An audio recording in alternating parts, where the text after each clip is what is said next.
El día que tu pareja te diga que quiere probar tu confianza, no te detengas a pensar, huye. Yo no lo hice y terminé comprometiéndome con una mujer que usó esa frase como excusa para irse de viaje con su ex. El final no es lo que ella esperaba. Prepárate, porque esta historia tiene un giro que te dejará helado.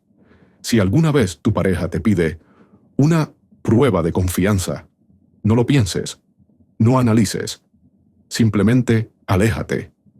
Yo lo aprendí demasiado tarde, cuando ya había invertido casi 4 años de mi vida en una relación que, según yo, era sólida, madura y con futuro. Me llamo Raúl Méndez, vivo en Guadalajara, y esta historia comienza con una promesa rota y una verdad que me abrió los ojos. Cuando conocí a Pamela Salazar, me pareció una mujer diferente. Era segura de sí misma, independiente, con metas claras. Al poco tiempo empezamos a vivir juntos y, con el paso de los años, nuestras familias se unieron, como si ya fuéramos matrimonio. No teníamos fecha exacta para la boda, pero ya estábamos comprometidos. Yo tenía mi taller de mecánica. Ella trabajaba en una empresa de marketing, y la vida era tranquila. Cero dramas, cero sospechas. Yo no soy celoso. Siempre he pensado que quien quiere engañar, lo va a hacer, lo vigiles o no. Y si va a mentir, prefiero que lo haga lejos, no en mi cara. Así era mi filosofía. Confiaba en Pamela. Jamás revisé su teléfono. Nunca le pregunté dónde estaba cada minuto. ¿Para qué? La confianza, me decía, era la base de todo. Pero no sabía que esas palabras me las iban a devolver con cuchillo. Todo cambió una noche cualquiera. Pamela llegó del trabajo más callada de lo normal. Se sentó frente a mí, seria, con ese aire como de que había estado ensayando algo. Yo pensé que era sobre la boda, algún tema de los gastos o que quería cambiar algo en el plan. Pero no. Me miró fijamente y me soltó. ¿Tú confías en mí? Respondí que sí, claro. Y hasta le sonreí. Le dije que, aunque no teníamos una relación perfecta, lo que teníamos era fuerte. Le agradecí que hablara conmigo, porque yo también creía que en una relación lo más importante era la confianza. Ahí fue donde me equivoqué. En cuanto terminé de hablar, ella sonrió como si acabara de ganar un debate. Me alegra escucharte decir eso, me dijo, porque creo que ha llegado el momento de demostrarnos esa confianza con acciones. Algo en mi pecho se tensó. Cuando alguien te pide una prueba de confianza, es porque está a punto de hacer algo que sabe que va a doler. Me crucé de brazos y le dije que hablara, que la escuchaba. Lo que vino después fue como si me hubieran echado un balde de agua fría. Quiero irme de viaje con un amigo, me soltó. Y cuando vio mi cara de sorpresa, remató. Con Martín. El nombre me cayó como piedra al estómago. Martín era su ex, un tipo del que ella misma me había contado pestes. Infiel, inmaduro, posesivo. Lo había dejado porque no sabía lo que quería en la vida. Y ahora, de repente, era digno de un viaje juntos. Le prometí hace años que algún día haríamos un viaje. Y ahora se dio la oportunidad. No quiero romper esa promesa. Me quedé mudo unos segundos. No porque no supiera qué decir, sino porque estaba tratando de contenerme. ¿Cómo se supone que uno reacciona cuando su prometida quiere irse de vacaciones con el ex? No, fue todo lo que dije. Ella se ofendió, como si yo fuera el del problema. Entonces, ¿no confías en mí? Sí confiaba, hasta que me pediste esto. Ahí cambió el tono. Me dijo que era una prueba de madurez, que debía entender que no era algo romántico, que era una cuestión de cumplir con la palabra.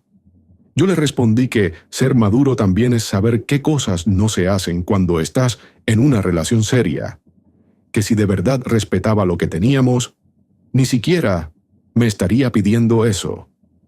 No gritamos. No hubo drama. Solo ese tipo de conversación que te deja vacío por dentro.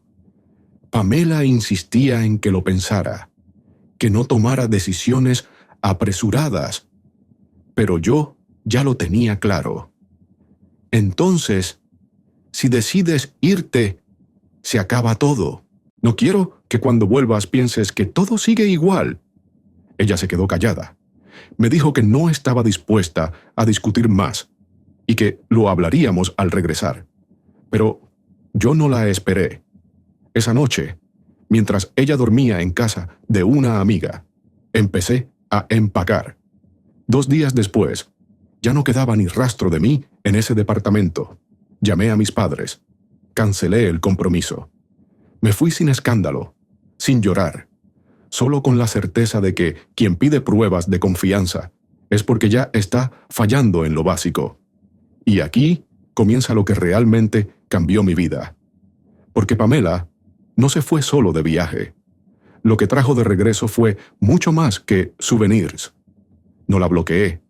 No le escribí. Solo desaparecí. Quería ver cuánto tardaba en darse cuenta de lo que había perdido. No pasó mucho. Al 4.º día de su viaje, me escribió por WhatsApp. «Hola, solo quiero saber si estás bien. No he tenido noticias tuyas». No respondí. Luego llegaron los mensajes con tono más frío. ¿De verdad vas a portarte así? No estás actuando con madurez. Ahí supe que aún no entendía nada. Durante una semana estuve fuera de radar. Me quedé en casa de mi hermano en Tonalá, mientras conseguía un lugar propio.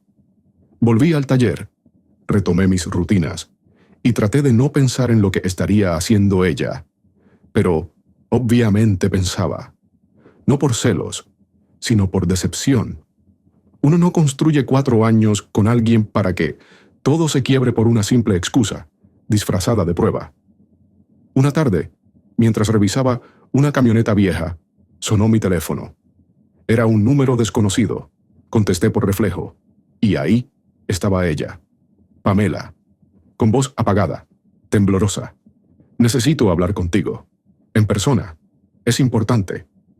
No le respondí de inmediato. Había algo extraño en su tono. Insistí en que dijera lo que fuera por teléfono. Dudó un segundo y luego lo soltó de golpe. «Estoy embarazada». Sentí un golpe en el estómago. No por la noticia en sí, sino porque, en el fondo, algo me decía que eso no era todo. ¿Y qué tiene que ver conmigo? «Es tuyo, Raúl». Lo fue. Quiero decir, lo fue desde antes del viaje. ¿Estás segura? Sí. No sonaba segura. Le pedí una prueba. No por maldad, sino porque algo en su historia no cuadraba. Dijo que lo entendía, que solo quería hablar, que nos viéramos una vez. Acepté. Nos citamos en un parque, un lugar neutral. Llegó con la cara desencajada, como si no hubiera dormido en días. Se sentó frente a mí, sin saber por dónde empezar. Luego, poco a poco, fue soltando la verdad. Durante el viaje, pasó algo inesperado. Ella y Martín habían salido a caminar, tomaron unos tragos, hablaron como antes. Y sí, pasó. Solo una vez. Decía que no significaba nada, que había sido un error, que se sentía confundida, emocional, que fue el contexto, que no lo planeó. No respondí, solo la miraba. No sabía que estaba embarazada cuando volví. Me enteré hace 2 días. Lo primero que pensé fue en ti, en que tú y yo... ¿Y yo qué? La interrumpí. Se quedó callada, esperando que yo le diera una salida, que le dijera que la iba a perdonar, que todo estaría bien. Pero no era una telenovela. «Quiero hacerme cargo», dijo al fin. «No quiero que el bebé crezca sin padre». «¿Tiene un padre?», le dije, mirándola directo. «Se llama Martín. Pero tú y yo teníamos una vida y tú la arruinaste».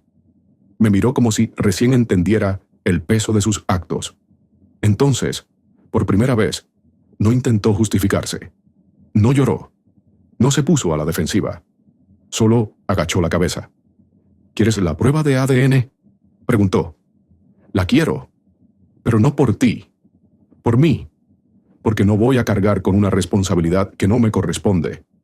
Ella asintió. Me dijo que me avisaría cuando estuviera lista para hacerlo, y se fue, más vacía de lo que llegó.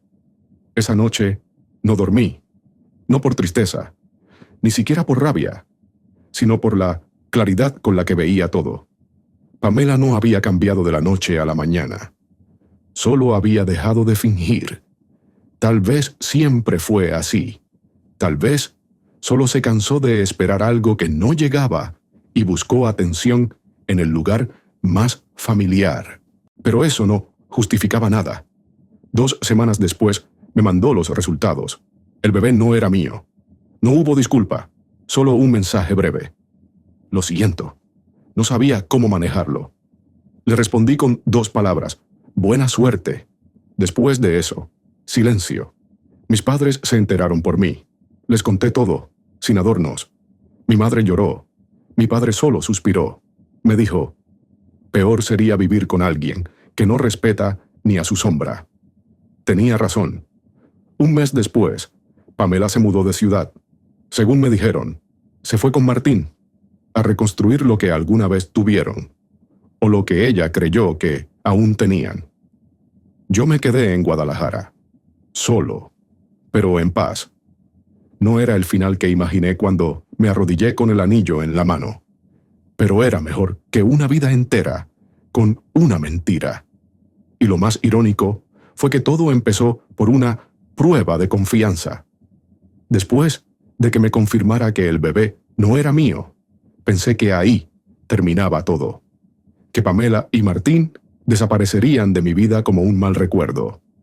Pero la vida, como siempre, tiene una forma peculiar de decirte que no bajes la guardia tan pronto. Pasaron unos meses. Mi vida empezó a encontrar otro ritmo. Me enfoqué más en el taller. Retomé viejas amistades. Volví a ver a mi familia más seguido. No buscaba una nueva relación, pero al menos ya no cargaba con ese peso emocional que me venía acompañando desde que todo se derrumbó. Pensaba menos en Pamela cada día, hasta que una mañana, mientras revisaba una camioneta de un cliente, recibí una llamada de Andrea, la hermana menor de Pamela. Raúl, disculpa que te moleste. Sé que no tienes por qué contestarme, pero necesitaba hablar contigo. Es sobre Pamela. Reconocí su voz de inmediato. Andrea siempre había sido amable conmigo, incluso después del rompimiento. Dudé unos segundos antes de responder. ¿Está bien? No, Raúl, no está bien. Está en el hospital. El corazón me dio un vuelco. Me explicó que Pamela había tenido complicaciones con el embarazo. El parto se adelantó y hubo problemas. El bebé estaba en cuidados intensivos. Martín no había estado con ella. Se había ido unas semanas antes, alegando que necesitaba espacio. Está sola, Raúl, y no tiene a nadie más. Mi mamá está fuera del país y mi papá, ya sabes cómo es él. Tú fuiste lo más cercano a un hogar que tuvo. No te estoy pidiendo que vuelvas, solo, si puedes, ven a verla. Colgué sin responderle sí o no. Me quedé un rato mirando la calle, pensando, ¿qué tanto le debía a alguien que me traicionó? ¿Qué clase de persona sería si no hacía nada? No por ella, por mí. Esa tarde fui al hospital. Cuando llegué, Andrea estaba en la sala de espera. Me abrazó como si no hubiera pasado nada. Me explicó que Pamela estaba sedada, pero consciente. Me dijo que la habían operado de emergencia y que había perdido mucha sangre. El bebé está vivo, pero muy delicado, me dijo. Ella te menciona a ti, no a Martín. No dije nada. Entré a la habitación, y ahí estaba, pálida, débil, con la mirada perdida en el techo. Cuando me vio, sus ojos se llenaron de lágrimas. No dijo, gracias, no pidió perdón, solo dijo, no tenía a quién más llamar. Me senté a un lado. No era el momento para reproches, ni para recordarle todo lo que hizo mal. Solo le pregunté cómo estaba. Me dijo que sentía que el mundo se le venía abajo, que nunca imaginó que Martín la abandonaría justo cuando más lo necesitaba, que todo esto no era como lo había planeado. Nadie planea el desastre, le dije. Solo pasa cuando ignoramos las señales. Pasaron unos días. Yo seguí yendo al hospital. No por ella, por el niño. Un bebé tan pequeño, tan frágil. Sin pedirlo estaba pagando los errores de 2 adultos que no supieron manejar su vida. Y cada vez que lo veía en la incubadora, sentía una mezcla de rabia, tristeza y algo más. No ternura, compasión, tal vez. Porque si alguien iba a necesitar fuerza para enfrentar lo que venía, era él. Pamela mejoró. Fue dada de alta, pero el bebé se quedó internado. Ella no tenía dónde quedarse. Andrea la llevó a casa por unos días, pero era evidente que no podía quedarse allí por mucho tiempo. Y ahí fue cuando cometí lo que muchos llamarían una locura. Le ofrecí un cuarto en mi casa, no para retomar nada, no para perdonarla, simplemente porque era lo correcto. Porque aunque no era mi hijo, tampoco podía dejarla sola, en la calle. Una condición, le dije. Aquí no se habla del pasado. Ni tú me preguntas por qué lo hago, ni yo te recuerdo por qué no debería. Aceptó. Estaba demasiado rota para discutir. Durante las siguientes semanas, vivimos bajo el mismo techo, como 2 desconocidos. Hablábamos lo justo. Nos cruzábamos en la cocina, en el pasillo.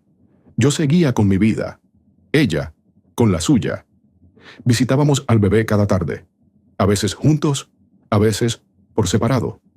El hospital nos permitió turnarnos para no dejarlo solo, y fue en esas visitas donde vi algo que no esperaba. Pamela estaba cambiando. Se le notaba el miedo, la culpa, pero también la determinación. No era la misma mujer segura de sí que me había dejado por un viaje con su ex. Esta era otra. Una que lloraba en silencio junto a una incubadora. Una que se disculpaba con su hijo cada vez que lo cargaba. Un día, sin avisar, apareció Martín en el hospital. Llegó con flores, con una sonrisa forzada y la excusa de siempre. No sabía cómo enfrentar todo esto. Pamela no lo dejó entrar. «Ya no eres parte de esto», le dijo con voz firme. «No busques a tu hijo, si no puedes cargar con él». Martín no insistió. Se fue, y esa fue la última vez que supimos de él. Ahí entendí algo. No todos los finales vienen con fuegos artificiales. A veces, el clímax no es un grito ni una pelea. Es el momento en que quien te falló se quiebra frente a ti. Y tú eliges no hacer leña. No porque hayan cambiado, sino porque tú ya no eres el mismo. Y yo, definitivamente, ya no era el mismo. El bebé sobrevivió. Contra todo pronóstico, después de semanas conectado a tubos, monitoreado día y noche, salió adelante. Le dieron el alta, con un informe médico lleno de advertencias, pero con una palabra clave: estable. Pamela lo llamó Emiliano. No me preguntó, solo lo decidió, como si necesitara aferrarse a algo que fuera solo suyo. Y tenía sentido. Lo que tenía ahora era su responsabilidad completa. Yo solo observaba desde afuera. Ella seguía viviendo en mi casa, aunque ya estábamos empezando a hablar de fechas para que buscara su propio espacio. No había tensión, tampoco cercanía.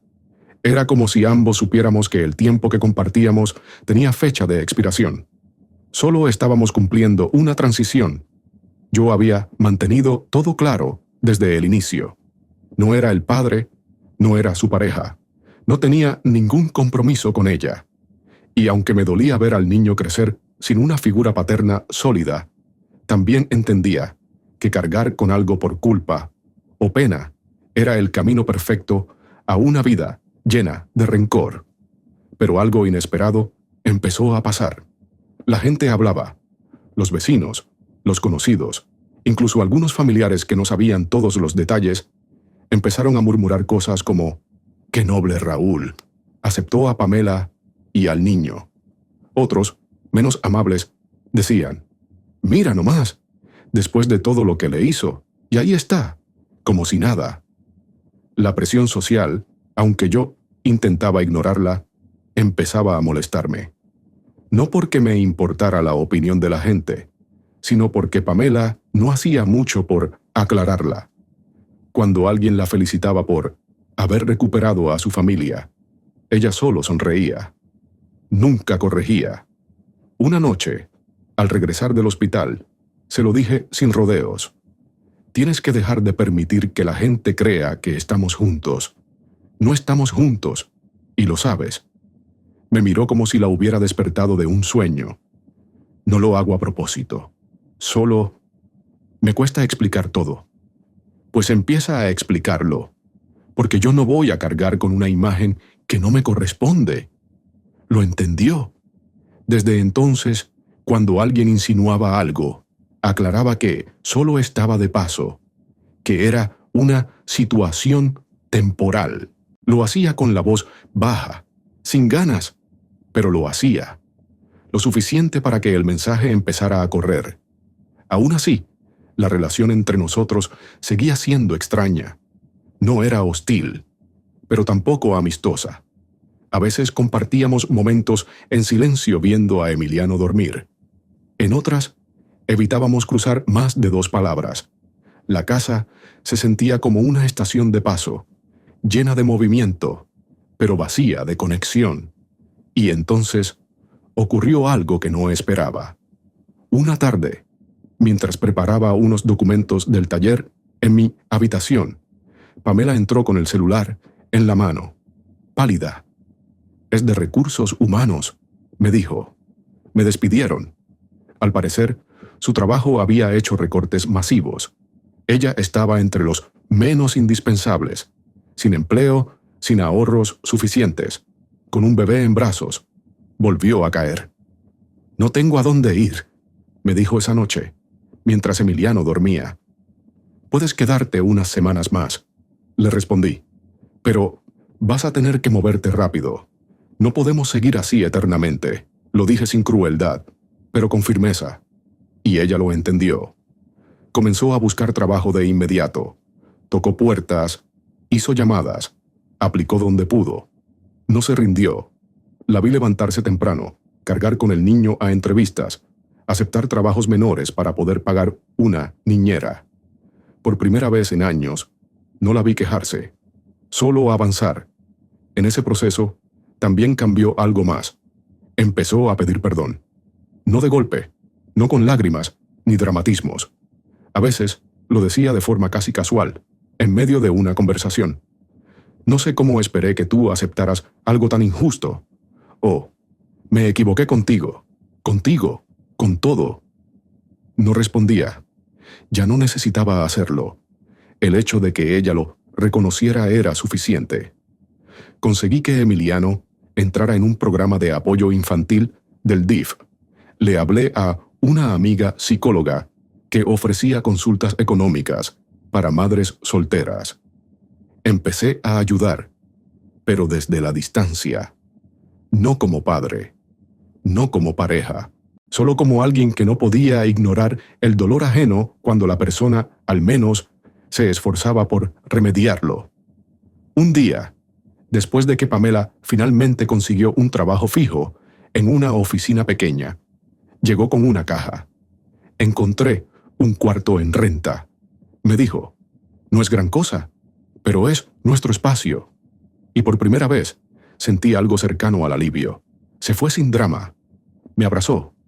No fue un abrazo de reconciliación, sino de respeto, de final verdadero. Y esa noche, la casa por fin se sintió mía otra vez. Pero también me sentí distinto, porque lo que empezó como una traición terminó con una elección. Yo elegí no quedarme en el papel de víctima, no arrastrar el dolor como una cruz eterna, no vivir de lo que me hicieron. Y eso, para mí, fue la mayor victoria. Un año después de que todo terminara, mi vida era otra. No perfecta, pero más clara. El taller iba creciendo poco a poco. Había podido contratar a un joven que me ayudaba con los servicios menores, y con eso yo tenía más tiempo para los trabajos grandes, los que realmente pagaban las cuentas. Vivía tranquilo, sin sobresaltos. La rutina se volvió una aliada, no una prisión. Me despertaba temprano, trabajaba hasta tarde, comía en casa o en algún puesto del mercado, y los fines de semana iba a ver a mis padres, o me quedaba en casa arreglando cosas pendientes. A veces salía con amigos. A veces solo dormía. Pamela y yo no volvimos a vernos seguido, pero el contacto no se rompió del todo. Nos escribíamos cada tanto por temas prácticos. Alguna referencia que necesitaba. Un consejo sobre trámites o servicios. Yo respondía con cortesía, sin cercanía. El pasado entre nosotros era una herida cerrada. No olvidada, pero cerrada. Emiliano crecía sano. A veces lo veía en fotos que Pamela subía. Nunca lo mencioné. No me gustaba curiosear, pero tampoco podía negar que una parte de mí sentía algo. No por el niño en sí, sino por todo lo que representaba. Una vida que pudo ser y no fue. Un camino distinto que, por suerte, no tomé. Un día, mientras esperaba a un cliente que llegaría tarde, recibí un sobre sin remitente. Lo abrió mi ayudante. Dentro venía una carta, escrita a mano. Era de Pamela. No supe cómo llegó a mis manos, ni por qué eligió enviarla de esa forma, pero al leerla entendí que no buscaba una respuesta, solo cerrar el círculo. Decía cosas que ya había dicho antes, pero con más profundidad. Hablaba de los errores, sin justificar nada. Reconocía que lo que había hecho no solo me dañó a mí, sino también a ella misma. Decía que había pasado meses sintiendo que su vida se había desmoronado por completo, hasta que entendió que ella misma había cavado el agujero donde cayó. Pero lo que más me sorprendió fue el último párrafo. No te escribo para que me perdones, no para que me recuerdes con cariño. Solo quería que supieras esto. Gracias por no destruirme cuando pudiste, por haber elegido irte sin escándalos, por no gritarme, ni humillarme, ni vengarte, por dejarme sola con mis decisiones y dejar que la vida me enseñara. Aprendí. A la mala, sí, pero aprendí. No respondí. No era necesario. Días después, me crucé con Andrea en un mercado. Me saludó con una sonrisa honesta y hablamos unos minutos. Me contó que Pamela se había mudado a otra zona, más cerca de su nuevo trabajo, que Emiliano ya iba al preescolar y que, aunque les costaba, estaban saliendo adelante. ¿Y tú, Raúl?, me preguntó. ¿Estás bien? Estoy mejor, le dije. No fue una frase vacía. Era verdad. No sé si alguna vez podré volver a confiar como antes. No por miedo, sino porque ahora entiendo que la confianza no se entrega ciegamente. Se construye, se cuida y, sobre todo, se respeta.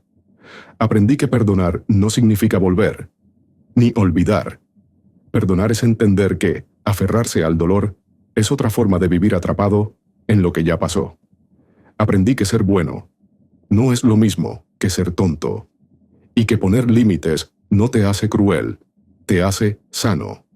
Y sobre todo, aprendí a valorarme, a saber que no estoy dispuesto a negociar, ni siquiera por amor. Porque un amor que exige que traiciones tus principios no es amor, es chantaje disfrazado. Hoy camino tranquilo, no llevo cargas que no me pertenecen, no me esfuerzo por demostrar nada a nadie, no busco venganza ni redención, solo paz. Y la tengo. Y si alguien me pregunta qué hacer si su pareja le pide una prueba de confianza, solo tengo una respuesta. Levántate, respira hondo y vete, porque el amor de verdad no necesita pruebas. solo se demuestra viviendo con respeto.